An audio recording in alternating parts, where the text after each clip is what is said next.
नमस्कार, मैं श्रेया और आप देख रहे हैं डिजिटल इंडिया न्यूज। और अब बढ़ते हैं खबरों की ओर। घोटाला उजागर किया तो विभीषण की तरह लंका से निकाल दिया। तृणमूल कांग्रेस के सांसद कीर्ति आजाद ने मंगलवार को भारतीय जनता पार्टी पर आरोप लगाया कि एक घोटाले को उजागर करने के लिए पार्टी ने उन्हें इसी तरह से निकाला जैसे विभीषण को लंका से बाहर किया गया था। कीर्ति आजाद अतीत में भाजपा में रहे हैं। बाद में वह कांग्रेस और फिर तृणमूल कांग्रेस में शामिल हो गए। उन्होंने सदन में भाजपा सदस्यों की ओर इशारा करते हुए कहा कि मुझसे बेहतर इन लोगों को कोई नहीं जानता। मैंने क्रिकेट में 400 करोड़ रुपए के घोटाले का मामले को उठाया तो मुझे विभीषण की तरह लंका से निकाल दिया गया। पीएम मोदी ने मॉरिशस प्रेसिडेंट को दिए खास तोहफे। भारत और मॉरिशस के बीच ऐतिहासिक संबंधों को और मजबूत करते हुए प्रधानमंत्री नरेंद्र मोदी ने मॉरिशस के राष्ट्रपति धर्म गोकुल और उनकी पत्नी को विशिष्ट भारतीय उपहार भेंट किया है। प्रधानमंत्री मोदी ने राष्ट्रपति गोकुल को महाकुंभ के पवित्र संगम का जल और बिहार का सुपर फूड मखाना भेंट किया। राष्ट्रपति की पत्नी को बनारसी साड़ी भेंट की। पीएम मोदी ने मॉरिशस के राष्ट्रपति गोकुल को महाकुंभ का जल एक कांसे और पीतल के बर्तन में भेंट किया है। भारत ने अमेरिकी व्यापार छूट पर प्रतिबद्धता से किया इनकार। भारत ने कहा है कि अमेरिका से आयातित उत्पादों पर शुल्क घटाने पर कोई वादा नहीं किया गया है। अमेरिकी राष्ट्रपति डोनाल्ड ट्रंप ने दावा किया था कि भारत अपने व्यापारिक अवरोधों को काफी हद तक कम करने पर राजी हो गया है। भारत सरकार ने संसदीय समिति को स्पष्ट किया इस मुद्दे पर अमेरिका को कोई प्रतिबद्धता नहीं दी गई है। एक रिपोर्ट के अनुसार भारत ने वॉशिंगटन द्वारा उठाए गए मुद्दों को हल करने के लिए सितंबर तक का समय मांगा है।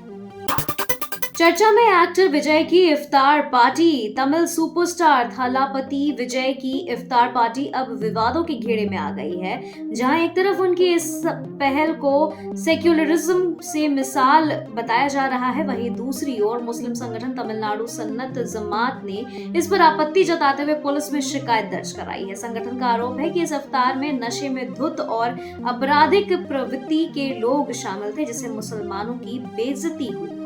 अपने मंत्रियों को ट्रेनिंग क्यों नहीं देते? सदन में जेपी नड्डा पर बरस पड़े मल्लिकार्जुन खड़गे। राज्यसभा में मंगलवार को उस समय माहौल गर्म हो गया जब नेता प्रतिपक्ष मल्लिकार्जुन खड़गे ने केंद्रीय मंत्री और भाजपा अध्यक्ष जेपी नड्डा पर तीखा पलटवार किया। खड़गे ने नड्डा को कहा कि वे अपनी मंत्रियों को ट्रेनिंग क्यों नहीं देते। एक दिन पहले नड्डा ने भी इसी तरह की नसीहत खड़गे को दी थी। दरअसल राज्यसभा की कार्यवाही आरंभ होने पर उपसभापति हरिवंश आवश्यक दस्तावेज सदन के पटल पर रखवा रहे थे। सैम पित्रोदा की बड़ी मुश्किलें। भूमि घोटाले को लेकर दर्ज हो गया केस। लोकसभा में विपक्ष के नेता राहुल गांधी और कांग्रेस के वरिष्ठ नेता सोनिया गांधी के करीबी सहयोगी सैम पित्रोदा और अन्य के खिलाफ कर्नाटक भूमि अधिग्रहण निषेध अधिनियम 2011 के तहत आपराधिक मामला दर्ज किया गया है। यह मामला सत्तारूढ़ पार्टी कांग्रेस के पूर्व नेता और भ्रष्टाचार निरोधक फोरम के अध्यक्ष एनआर रमेश ने सोमवार को भूमि अधिग्रहण निषेध विशेष अदालत के समक्ष दायर किया। यह मामला बेंगलुरु में 12.35 एकड़ आरक्षित वन भूमि पर कथित अवैध कब्जे से संबंधित है। कांग्रेस सांसद राकेश राठौर को हाईकोर्ट से मिली जमानत। हाईकोर्ट की लखनऊ बेंच ने दुष्कर्म के मामले में कांग्रेस के सीतापुर से सांसद राकेश राठौर को बड़ी राहत देते हुए जमानत याचिका को मंजूर कर लिया है। हालांकि उनका जेल से बाहर आना फिलहाल मुश्किल है। पुलिस ने राकेश राठौर के खिलाफ बीएनएस की धारा 69 भी जोड़ दी है। इस धारा के तहत उन्हें नई जमानत याचिका दाखिल करनी होगी। कांग्रेस सांसद पर एक महिला ने रेप और धमकाने का आरोप लगाया है। अस्पतालों को धर्मों के बीच बांट रही केतकी सिंह। भाजपा विधायक पर भड़के मौलाना शहाबुद्दीन। ऑल इंडिया मुस्लिम जमानत के राष्ट्रीय अध्यक्ष मौलाना शहाबुद्दीन रिजवी बरेलवी ने बलिया के बासडी भाजपा विधायक केतकी सिंह के बयान पर नाराजगी जताई। उन्होंने कहा कि भाजपा विधायक अस्पतालों को धर्मों को बांट रहे हैं। देश में चंद दिनों से नफरत भरे बयान देने की आदत पड़ गई है। मौलाना शहाबुद्दीन ने प्रतिक्रिया व्यक्त करते हुए कहा कि जिला बलिया की बांसडी विधानसभा क्षेत्र से भाजपा विधायक केतकी सिंह का बयान घोर निंदनीय है। संभल सीओ अनुज चौधरी के बहाने सरकार को मायावती की नसीहत। होली के दिन की जुमे की नमाज होने से मुसलमानों को घर से नहीं निकलने की बातें करने वाले संभल के सीओ अनुज चौधरी को लेकर अब बहुजन समाज पार्टी की प्रमुख मायावती ने सरकार को घेरा है। मायावती ने सरकार को नसीहत देते हुए कहा कि संभल की तरह अधिकारियों का गलत इस्तेमाल करना ठीक नहीं है। इनको कानून व्यवस्था पर विशेष ध्यान देना चाहिए। मायावती की नसीहत ऐसे समय आई है जब खुद मुख्यमंत्री योगी आदित्यनाथ ने सीओ अनुज चौधरी का खुलकर पक्ष लिया है।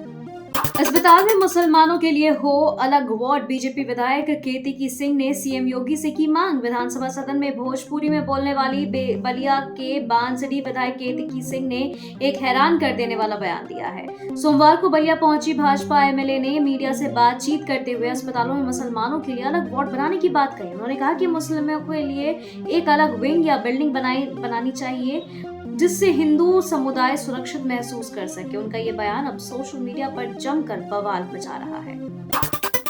होली से पहले सरकारी दफ्तर में दारू पार्टी। वीडियो वायरल होने के बाद कानूनगो और लेखपाल सस्पेंड। यूपी के रायबरेली जिले में राजस्व निरीक्षक कानूनगो और लेखपाल ने ऑन ड्यूटी ऑफिस में बैठकर होली से पहले दारू पार्टी की। दोनों के साथ उनके साथी भी इस पार्टी में शामिल दिखे। सोशल मीडिया में सरकारी दफ्तर में शराब पीने का वीडियो वायरल होने के बाद प्रशासन हरकत में आ गया है।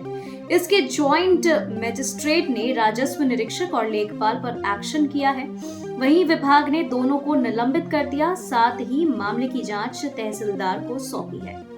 दिल्ली में जल संकट से निपटने एनडीएमसी की तैयारी। दिल्ली सरकार के जल व पीडब्ल्यूडी मंत्री प्रवेश साहिब सिंह वर्मा का कहना है कि पानी की समस्या से जूझ रहे शहर के कई झुग्गो बस्ती इलाकों में 9,000 नए पानी के कनेक्शन लगाए जाएंगे। उन्होंने बताया कि इन इलाकों में पानी पहुंचने से करीब 47,000 लोगों को फायदा होगा। साथ ही उन्होंने कहा कि हम बहुमंजिला इमारतों से सोलर पावर पॉइंट लगाना अनिवार्य करेंगे और सस्ती बिजली खरीदने पर होने वाला फायदा सीधा ग्राहकों को ट्रांसफर करेंगे।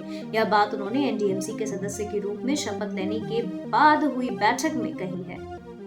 अरविंद केजरीवाल के खिलाफ लिखो एफआईआर। दिल्ली पुलिस को कोर्ट का आदेश। आम आदमी पार्टी के मुख्य और पूर्व मुख्यमंत्री अरविंद केजरीवाल की मुश्किलें बढ़ गई हैं। दिल्ली की एक अदालत ने केजरीवाल के खिलाफ केस दर्ज करने का आदेश दिया है। जनता के पैसे के गलत इस्तेमाल के आरोप में अरविंद केजरीवाल और अन्य के खिलाफ केस दर्ज करने को कहा गया है। कोर्ट ने दिल्ली पुलिस से 18 मार्च तक रिपोर्ट भी मांगी है। केजरीवाल के खिलाफ यह आदेश बता दे कि ऐसे समय पर आया है जब वह पहले ही कई कानूनी मुश्किलों में घिरे हुए हैं और दिल्ली चुनाव में हार के बाद इन दिनों विपश्यना में जुटे हैं। कल्याण बनर्जी की टिप्पणी पर हंगामा। लोकसभा में बीजेपी टीएमसी सांसदों के बीच नोकझोंक। संसद में बजट सत्र के दूसरे चरण के दौरान पक्ष और विपक्षी सांसदों के बीच वोटर लिस्ट और नई शिक्षा नीति को लेकर तीखी बहस देखने को मिल रही है। संसद के दोनों सदनों में मंगलवार को भी हंगामा देखने को मिला। इस बीच लोकसभा में टीएमसी सांसद की एक टिप्पणी पर सत्ता पक्ष और विपक्ष के बीच तीखी नोकझोंक हुई। दरअसल तृणमूल कांग्रेस के सांसद कल्याण बनर्जी लोकसभा में आज मनरेगा पर सवाल कर रहे थे। इस दौरान उन्होंने केंद्र सरकार से सवाल करते हुए कहा कि बंगाल को 3 साल तक मनरेगा के लाभ से क्यों वंचित रखा गया।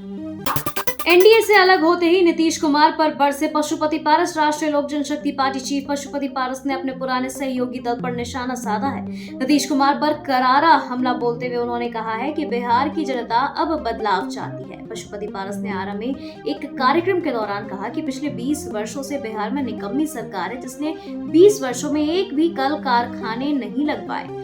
उन्होंने कहा कि बिहार में बेरोजगारों का भरमार है, भ्रष्टाचार है। आपके जिला को ही देख लीजिए, इतनी बड़ी लूट की घटना घटी है। यह साबित करता है कि बिहार में लॉ एंड ऑर्डर नहीं है। लैंड फॉर जॉब केस में लालू फैमिली को मिली बड़ी राहत। क्या बोली राबड़ी देवी। रेलवे में नौकरी के बदले जमीन और फ्लैट की रजिस्ट्री कराने के मामले में लालू परिवार समेत अन्य आरोपियों को बड़ी राहत मिली है। कोर्ट ने इस मामले में लालू के बड़े बेटे तेज प्रताप यादव और बेटी हेमा यादव समेत सभी आरोपियों को बेल दे दी है। कोर्ट से राहत मिलने पर लालू परिवार की तरफ से राबड़ी देवी का रिएक्शन सामने आया है। बता दें कि कोर्ट से बेटे और बेटी को राहत मिलने पर उन्होंने कहा कि राहत तो मिलना ही है। हम लोगों ने कोई गुनाह थोड़ी किया है। जानबूझकर हमारे परिवार को परेशान किया जा रहा। भारत सरकार और राज्य सरकार मिलकर हम लोगों को फंसाने की कोशिश कर रहे हैं। राबड़ी देवी के नेतृत्व में विपक्ष का प्रदर्शन। बिहार विधान परिषद की कार्यवाही शुरू होने से पहले सदन के बाहर आरजेडी के सदस्यों ने राज्य में बढ़ते अपराध की घटनाओं को लेकर सरकार को घेरा है। विरोधी दल के नेता राबड़ी देवी के नेतृत्व में आरजेडी सदस्यों ने पोस्टर बैनर के साथ नारेबाजी की और सरकार के खिलाफ गंभीर आरोप लगाए। मुकेश सहनी ने विधानसभा चुनाव के टिकट में लगाया कोटा। विकासशील इंसान पार्टी के सुप्रीमो मुकेश सहनी ने ऐलान किया कि विधानसभा चुनाव में उनकी पार्टी 60 सीटों पर लड़ेगी। साथ ही टिकट में भी कोटा लगा दिया है। सहनी ने कहा कि 50% सीट हम पिछड़ा, अति पिछड़ा और SC/ST के लिए सुरक्षित रखेंगे। बाकी आधी बची हुई सीटों पर सभी जाति और धर्म के लोग लड़ेंगे। सहनी ने कहा क्योंकि पार्टी की रीढ़ की हड्डी हमारा अति पिछड़ा समाज है, उन्हीं के बदौलत हम लोग यहाँ तक पहुंचे हैं। हम लोग कर्पूरी ठाकुर के आदर्शों पर चलने वाले लोग हैं। कमर्शियल इरादे से उपयोग होने वाली जमीनों पर लगेगा टैक्स, सोरेन सरकार कर रही विचार। झारखंड के राजस्व और भूमि सुधार मंत्री दीपक बिरुआ ने मंगलवार को विधानसभा में कहा कि राज्य सरकार व्यवसायिक उद्देश्यों के लिए उपयोग की जा रही जमीनों पर वाणिज्यिक कर लगाने पर विचार कर रही है। बिरुआ ने आगे कहा कि सरकार जागरूकता बढ़ाने और सड़क दुर्घटनाओं को कम करने के लिए स्कूल के पाठ्यक्रम में सड़क सुरक्षा को एक विषय के रूप में शामिल करने की योजना बना रही। दीपक बिरुआ के पास ट्रांसपोर्ट विभाग भी है। बीजेपी ने एक दिन पहले डीजीपी की कार्यशैली पर उठाया था सवाल, अब पढ़ रहे तारीफ के कसीदे। झारखंड में अमन साव के एनकाउंटर का पक्ष और विपक्ष दोनों ने स्वागत किया है। भाजपा विधायकों ने झारखंड के डीजीपी कार्यशैली की तारीफ करते हुए कहा है कि अपराधियों के साथ यही हश्र होना चाहिए। बाबूलाल मरांडी ने इस पूरे मामले पर बयान दिया कि अगर कोई अपराधी पुलिस से हथियार छीनकर भागने की कोशिश करता है तो हमारे जवान हाथ पर हाथ धरे तो बैठे नहीं रह सकते ना। इस तरह के खतरनाक गैंगस्टर के साथ यही होना चाहिए। वहीं अमित यादव ने पुलिस की इस कार्रवाई को मर्दों वाली बात बताई है।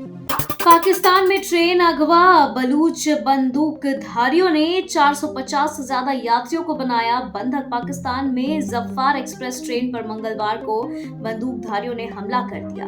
रिपोर्ट के मुताबिक बलूच बंदूकधारियों ने करीब 450 यात्रियों को बंधक बना लिया है। अधिकारियों ने बताया कि पाकिस्तान के अशांत दक्षिण पश्चिमी बलूचिस्तान प्रांत की यह घटना है। प्रांत की राजधानी क्वेटा में रेलवे के सीनियर अधिकारी मोहम्मद काशिफ ने बताया कि बंदूकधारियों ने ट्रेन में सवार 450 से अधिक यात्रियों को बंधक बना लिया है। ट्रेन हाईजैक के बाद बलूच आर्मी का पाकिस्तान सरकार को अल्टीमेटम। पाकिस्तान में आतंकियों ने जाफर एक्सप्रेस ट्रेन को हाईजैक कर लिया है। इस घटना ने शहबाज शरीफ सरकार की नींद उड़ा दी है। इस ट्रेन में 450 से अधिक यात्री सवार हैं। सभी यात्रियों को बंदूक की नोक पर रखा गया है। विद्रोही गुट बलूच लिबरेशन आर्मी ने इस हमले की जिम्मेदारी ली है। आतंकियों ने पाकिस्तान सरकार को अल्टीमेटम देते हुए कहा है कि अगर यात्रियों को बचाने के लिए सेना ने एयर स्ट्राइक नहीं रोकी तो वे सभी बंधकों को मार डालेंगे। जिद्दा में यूक्रेन अमेरिका वार्ता, युद्ध समाधान और खनिज सौदों पर सहमति की कोशिश। यूक्रेन रूस युद्ध की समाप्ति और अहम खनिज सौदों पर आम सहमति बनाने के लिए सऊदी अरब के शहर जिद्दा में यूक्रेनी और अमेरिकी प्रतिनिधिमंडल की बैठक हो रही है। पिछले महीने 28 फरवरी को व्हाइट हाउस में यूक्रेनी राष्ट्रपति वोलोदिमीर जेलेंस्की और अमेरिकी राष्ट्रपति डोनाल्ड ट्रंप और उनके सहयोगी उपराष्ट्रपति JD वेंस के बीच हुई तीखी झड़प के बाद यह पहली उच्च स्तरीय बैठक है। उस बैठक में ट्रंप ने जेलेंस्की की मीडिया के सामने खींचाई की थी, जिसके बाद अपमानित यूक्रेनी राष्ट्रपति बिना लंच के व्हाइट हाउस से चले गए थे। ट्रंप मस्क की जोड़ी का नया कारनामा। अमेरिकी राष्ट्रपति डोनाल्ड ट्रंप को सत्ता में महीने भर से ऊपर हो चुका है और उनके फैसलों ने अमेरिकियों की नींद उड़ाने लगातार जारी रखी हुई है। ट्रंप ने अरबपति कारोबारी एलॉन मस्क को डोज विभाग की जिम्मेदारी दी थी, जिसका अहम काम उन विभागों और खर्चों पर नकेल कसना है जिनकी ज्यादा जरूरत नहीं। ट्रंप और मस्क की जोड़ी ने अब अमेरिकी अंतरिक्ष एजेंसी यानी नासा पर छंटनी की कैंची चलाई है। ट्रंप डाइवर्सिटी, इक्विटी और इंक्लूजन कर्मियों को समाप्त करने की घोषणा पहल कर चुके हैं। अब नासा के कई महत्वपूर्ण कार्यालयों को बंद करने की तैयारी कर रहे हैं। ट्रंप ने की एलॉन मस्क की तारीफ, समर्थन में खरीदेंगे टेस्ला कार। अमेरिकी राष्ट्रपति डोनाल्ड ट्रंप ने टेस्ला के CEO एलॉन मस्क की तारीफ करते हुए कहा है कि वह देश की भलाई के लिए शानदार काम कर रहे हैं। ट्रंप ने घोषणा की है कि वह मस्क के प्रति समर्थन और विश्वास दिखाने के लिए बुधवार सुबह एक नई टेस्ला कार खरीदने जा रहे हैं। यह बयान ऐसे समय आया जब टेस्ला के शेयरों में भारी गिरावट देखी जा रही है, जिससे कंपनी की बाजार पूंजी में सैकड़ों अरब डॉलर का नुकसान हुआ है।